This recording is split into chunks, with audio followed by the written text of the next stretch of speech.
Alright, yeah, morning everybody. Well, it probably won't be morning when I upload this, but uh, got my coffee. Stick that far away from my record so I don't spill it. Go. I figured I'd do a Beatles update. I really don't have too much. I actually forgot some stuff upstairs because I'm doing my video in the kitchen. I'll put it in my next video. I'm going to do like my non-Beatles finds in later on today. So I'll just stick my other two Beatles finds, which happens to be a Beatles lunch pail, which is awesome. Actually, I'll let it be one. I'm being all Italian this morning. And a handbag that we're giving away at FYE. But here's my first album, Beatles featuring Tony Sheridan. I've passed this album up a lot, but I found it really reasonable. It was $6 at a comic book shop. Yeah, a comic book shop. They had lots of records. They also had Ringo, Blast from Your Past. They had 2 copies, but they weren't in good shape.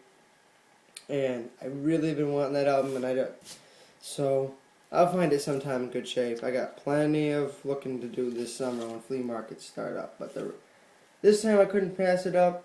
The vinyl was just in too good of shape. So I'll probably listen to this. It has like the usual stuff. I'm pretty sure I have other copies of this, just not this exact version. I actually think I have this on CD. Have to see. I also got this from the comic book shop. The Beatles Help. It's the British reissue. This has some butterfly scratches on it, but I figure for $8, you know, I'll take a chance. Like, I'm saying like a lot. I listened to it, and really you can't even hardly hear any surface, you know, like background noise or anything. So I'm glad I bought it. Do I prefer these in better shape? Yeah, but like I even have a hard time coming across the British reissue, so I figured it was the right price.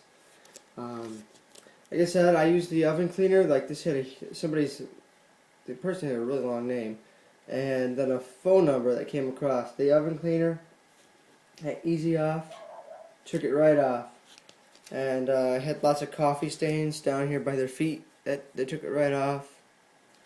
Oh, maybe I can.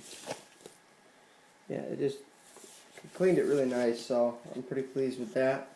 So it turned out to be a really decent copy. Records-wise, it's the only 2 records I found, Beatle-wise, because ridiculous prices. I was there, we were at an antique mall in Salamanca, New York. This guy had a booth, and it was locked. You had to open it, but the prices weren't there. So I got looking, and they were all originals, but they were all, you could tell somebody had smoked, and they were all, like, the Help album was completely, like, yellowed. The White album was surprisingly white. That hadn't really been yellowed. But I was opening it up and looking at the White album. It just looked like they had just took it on the sidewalk or gravel and just went like that with it.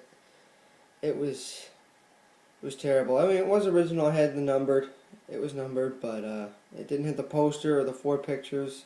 And the guy wanted $60 for it, and I'm like, ooh, that's just crazy. Or I found a lot of '76 reissues on the orange label. Well, I should say 70s orange label, and I'm talking $45 to $60. Just because they're clean and they're in nice shape doesn't mean somebody's going to go and pay that much money for them, unless you don't know that they're reissues. But usually they have a little ribbon, I don't know, left corner or something like that. Sometimes the right, I don't know. Usually they have like a golden ribbon award type deal on them, but most of the time they're only going for like $10-15, and I don't even like paying that. Like, I own a few, but I like the original issue, but I know this isn't original, but it's still an import. But alright, now that I went on my rant about Beatle prices, it's the same way at flea markets. I saw Meet the Beatles. It looked like it'd been kept in a basement, and the binding was no good. Somebody had taped it. Guy like $25. I go, I probably won't even play.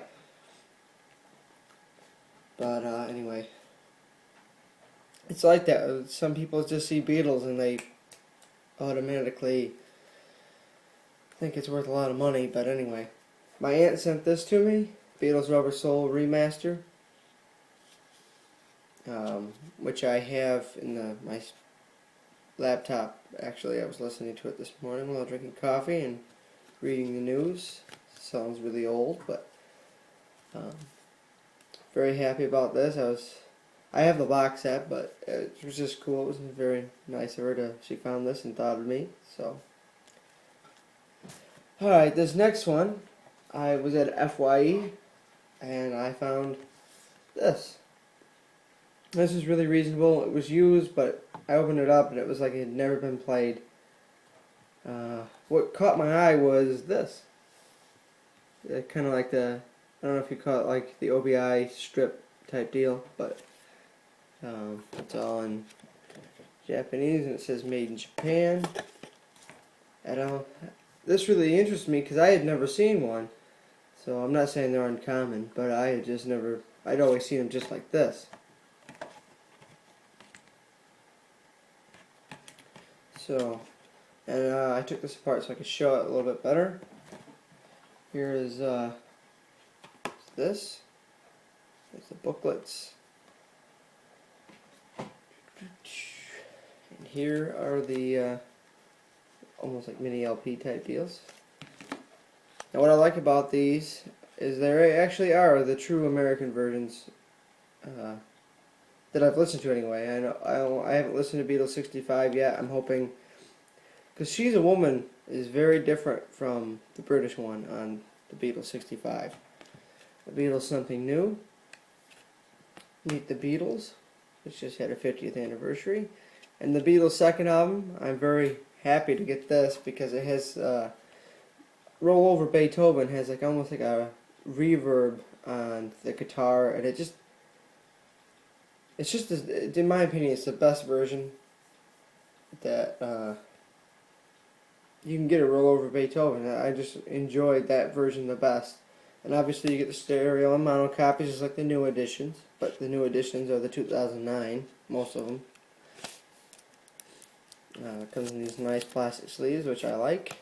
They all come with the good old Capitol color band label. I did listen to the Beatles second album because this is my favorite out of the four. Only because of the reverb on Roll Over Beethoven, and plus the whole album's good. I mean, all these albums are good. So, and this one is another one of my favorites, and Beatles 65. Really isn't a Beatles album that I don't like, so I shouldn't. Rubber Soul will always be my favorite. I think that's in volume 2, so I'll have to pick that up sometime. So, that's my Beatles update. Like I said, I'll put the two items, the two other things that I got in my next video. I also forgot to, this is something new. They have these at Walmart. They got a whole section for Beatles now. And they have shirts, cups. That's where I found the 50th anniversary cups and shirt. But they also have this now, Yellow Submarine, I don't know, like pint glasses for like beer or soda. But I automatically thought beer for some reason. I got travel mugs, everything, coasters. You'll have to check it out. Alright, take it easy and peace. Watch my next videos coming out for non-Beatle albums. I have a huge stack ranging from Iron Maiden to Tony Bennett. So, alright, take it easy. Peace, everyone.